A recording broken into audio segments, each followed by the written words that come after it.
Title: Two Continents, One Heart. Part 1. The Shadow of Istanbul. Elif hurried along the wet sidewalks of Karaköy. Her eyes were fixated on her phone. The subject of the email was, Berlin Institute of Technology. You've won a scholarship. She stared at the screen for a long time. Her heart was pounding, but a voice inside her was saying, "Don't leave."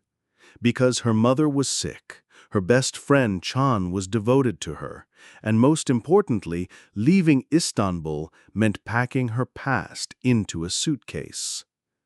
But Elif knew that an unfamiliar path was always more appealing. Chapter 2. A Stranger in Berlin.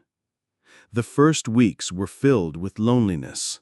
The city was cold, the people distant, until she met a silent, blue-eyed stranger in the library, Daniel. Daniel's gaze reassured her, but Elif always seemed to be hiding something. She would wake up in the middle of the night and jot down notes in her notebook. One of those notes read, "I don't belong here. It's like Istanbul is calling me back." Chapter 3. The Secret from Istanbul. One evening, Can called. His voice was broken, his words stuck in his throat. "Elif, we need to talk about your mother." He couldn't speak. Silence spread from the phone to his room. For the first time, Elif felt the walls of Berlin crumbling around her. Chapter 4. Race Against Time. One midnight message on his phone changed everything. "Your mother had a heart attack. Her condition was critical." She hopped on the plane, her hands shaking. By the time she landed in Istanbul, it was all over. Can was with her at the funeral, holding her hand, but Elif's eyes were empty. She couldn't cry, couldn't speak. Chapter 5. The Crack in Berlin. Even Berlin didn't look familiar when he returned. Daniel noticed the darkness in her eyes. "Elif, what are you hiding from me?" Elif simply remained silent. The hope faded from Daniel's face as she remained silent. At night, he dreamed of the sound of the Bosphorus, thinking, maybe I should go back. But every morning, he woke up in Berlin. Chapter 6. Lost Notes. One morning, Daniel found an unfinished notebook on the table in Elif's room. One of the pages read, "I'm stuck between two continents. Istanbul is calling me. Berlin is suffocating me. But I belong to neither." Daniel felt his heart clench as he read the note. He knew she was lost, but he didn't know how to hold her. Chapter 7. Disappearance. One day, Elif disappeared. She didn't answer her phone. She left no note for anyone.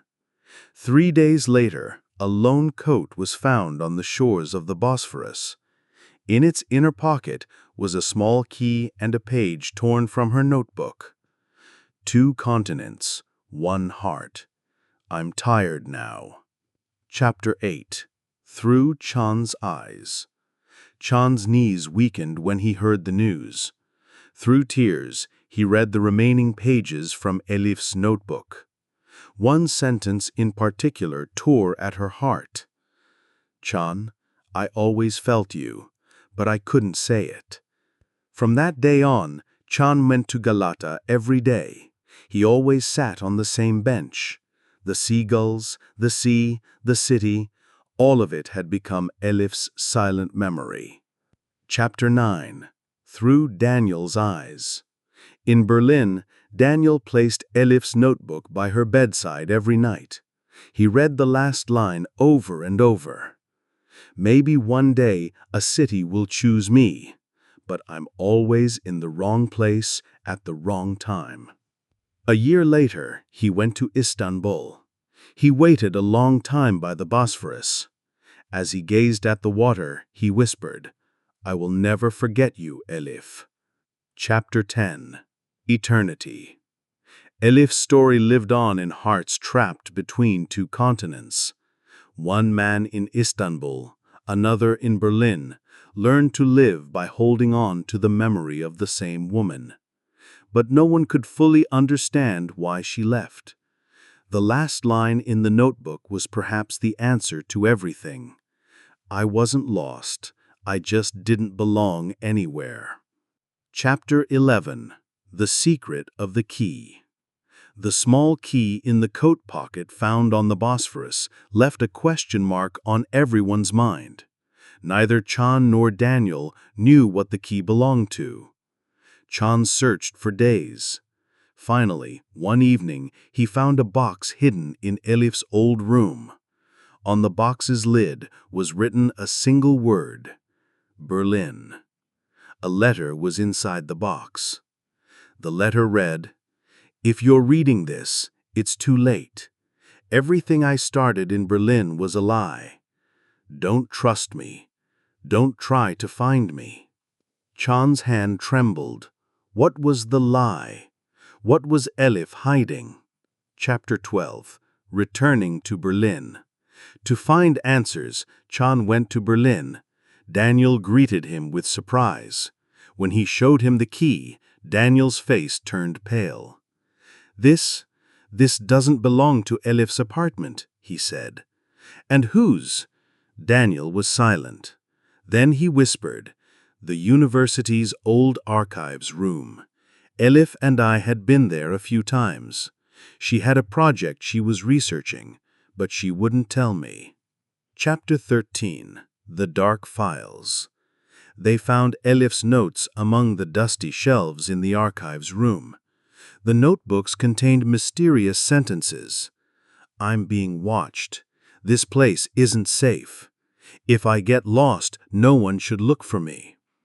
Among the files were documents related to the university's ethical violations, secret experiments, illegal research on human behavior, and one of the documents listed Elif's name, Participant E. Yilmaz.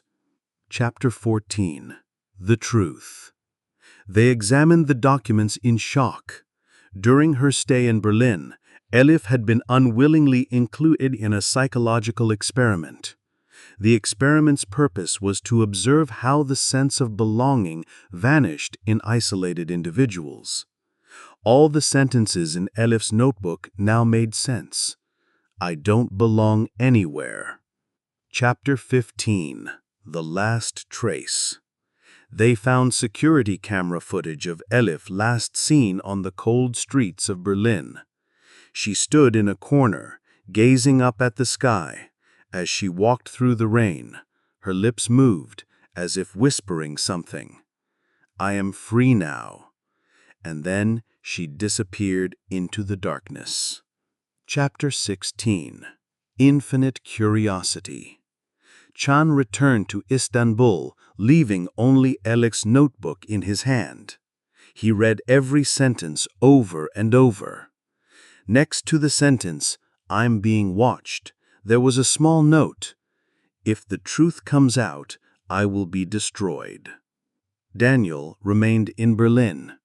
He still went to the same archives room every day, trying to find a trace, perhaps an answer. But the answers were always missing.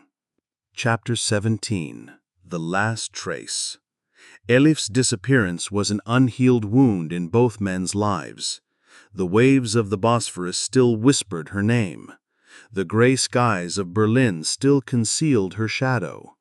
But no one could truly learn the truth.